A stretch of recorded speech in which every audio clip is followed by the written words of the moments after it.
பேரணியில் பங்கேற்ற அரசியல் கட்சி பிரமுகர்கள் 7 பேர் விடுதலை தொடர்பாக அரசுக்கு விடுத்த கோரிக்கையை தற்போது பார்க்கலாம். சமீபத்தில் நடந்த சட்டமன்ற தேர்தலுக்கு முன்பு மீண்டும் ஜெயலலிதா அவர்கள் மத்திய அரசுக்கு கடிதம் எழுதி 7 பேரையும் உடனடியாக விடுதலை செய்ய வேண்டும் என்று கோரினார். இன்று வெற்றி பெற்றிருக்கின்றார் ஜெயலலிதா அவர்கள். அவருடைய உறுதியை அவர் காப்பாற்ற வேண்டும், மக்களுக்கு கொடுத்த உறுதியை காப்பாற்ற வேண்டும்.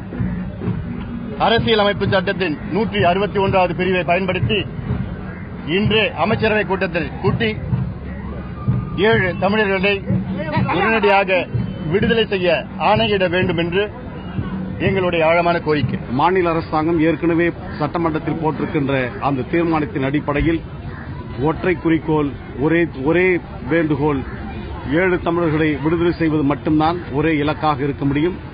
எனவே தமிழக அரசாங்கம் தாமதிக்காமல் அவர்கள் விடுதலை செய்தர வேண்டும். மத்திய அரசாங்கம் இது 7 தமிழருடைய விடுதலைக்கு தடை இல்லாமல், தடைக்கற்காக இல்லாமல் உடனடியாக விடுதலைக்கான ஆவணம் செய்திட வேண்டும் என்பதை இந்த பேரணி மூலமாக மறுமலர்ச்சி திராவிட முன்னேற்ற சார்பில் வேண்டுகோளாக நாங்கள் வைக்கின்றோம்.